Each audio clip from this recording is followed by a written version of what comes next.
नमस्कार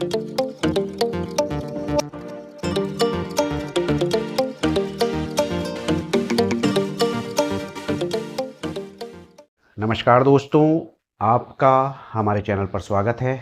जैसा कि आप सभी जानते हैं, हम आपके लिए टेक और टेलीकॉम के लेटेस्ट अपडेट लेकर हाजिर होते हैं। आज की न्यूज वोडाफोन आइडिया की तरफ से आ रही है। वोडाफोन आइडिया जिस तेजी से 5G नेटवर्क का विस्तार कर रहा है, वो दिन दूर नहीं है कि जियो और एयरटेल को कड़ी टक्कर मिलने वाली है। जैसा कि आप सभी जानते हैं, वोडाफोन आइडिया ने अपने 5G का विस्तार देर में शुरू किया, लेकिन इतनी तेजी के साथ हो रहा है कि कहा नहीं जा सकता। आपको बताना चाहूंगा कि अब वोडाफोन आइडिया ने पश्चिम बंगाल के अंदर अपने कदम रखना चालू कर दिए। जैसा कि आप सभी जानते हैं, पिछले साल कोलकाता और सिलीगुड़ी में वोडाफोन आइडिया ने अपना 5G लॉन्च किया था।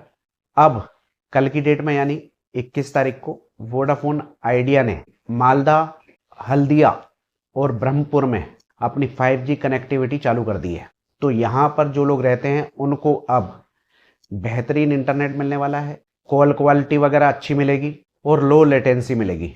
तो आप लोगों को बताना चाहूँगा कि पश्चिम बंगाल में अब जैसे जैसे 5G का रोल आउट होता जा रहा है, तो आप लोग सोच रहे होंगे कि हमारे यहाँ नहीं आ रहा और हम तो यहीं रहते हैं हल्दिया में, या हम ब्रह्मपुर में रहते हैं, हमारे यहाँ तो नहीं आ रहा। तो आपको बताना चाहूँगा कि सबसे पहले वोडाफोन आइडिया का टारगेट उन जगहों पर है जो जगह टूरिस्ट पैलेस में आती हैं या बिजनेस हब हैं, जहाँ पे बाजार वगैरह है, मार्केट है, या फिर इंडस्ट्रियल एरिया है। उसके बाद में पूरे एरिया में आपको 5G देखने के लिए मिलेगा। आपको बताना चाहूँगा कि अब अगले महीने यानी जून में ही वोडाफोन आइडिया कुछ और नए शहरों के अंदर अपना 5G रोल आउट करने वाला है।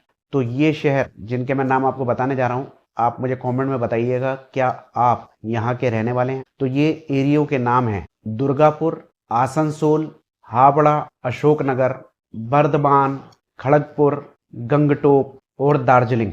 इन सभी शहरों में आपको जून के महीने में 5G चालू होता हुआ दिख जाएगा, यानी कि बहुत ही जल्द आपके एरिया में 5G कनेक्टिविटी चालू होने वाली है। तो जो लोग इन एरियो में रहते हैं, अब उनको भी बेहतरीन इंटरनेट चलाने के लिए मिलेगा, किसी भी तरह की दिक्कत नहीं होगी। सभी तरह के लाभ उनको मिल पाएंगे जो कि इंटरनेट से मिलते हैं।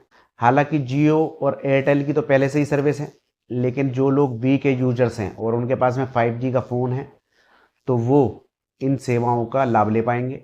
आपको बताना चाहूँगा कि वोडाफोन आइडिया ने फाइनेंशियल ईयर 2026 ये यानी कि ये जो साल चल रहा है, इसके अंदर 5G एक्सपेंशन पर 8,700 करोड़ रुपए खर्च करने की योजना बनाई है। यानी कि बहुत ही तेजी से अपने 5G को बढ़ाना चाहता है वोडाफोन आइडिया।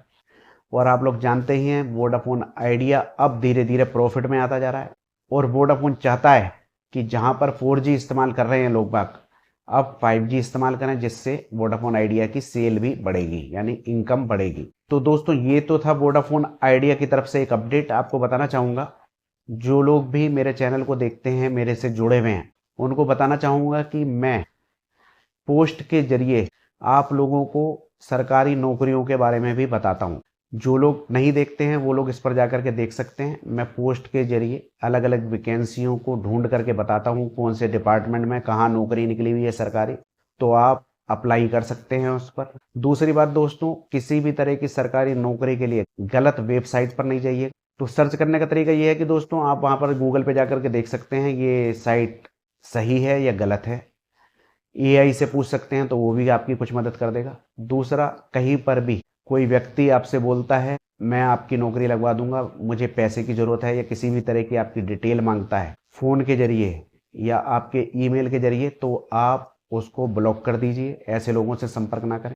सरकारी साइट पर ही जाकर के आप अपनी जो भी डिटेल है वहाँ पे फिल कीजिए, जो भी उनका तरीका होता है अप्लाई करने का। गलत लोगों के चक्कर में ना पड़े। हम किसी से भी किसी भी तरह के शुल्क पैसे नहीं लेते हैं। हमारे नाम से भी कोई बंदा आपसे पैसे मांगता है तो उसे देने की ज़रूरत नहीं है। तो जो लोग भी सरकारी नौकरी की तैयारी कर रहे हैं, तो वो लोग मेरी पोस्ट पर जाकर के देख सकते हैं।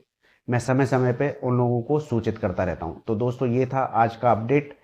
आपको कैसा लगा कमेंट में बताइए। वीडियो अच्छी लगी हो लाइक कीजिए, शेयर कीजिए, और छोटी छोटी वीडियो में ज़्यादा जानकारी के लिए चैनल को सब्सक्राइब कर लीजिए। आज्ञा दीजिए, नमस्कार।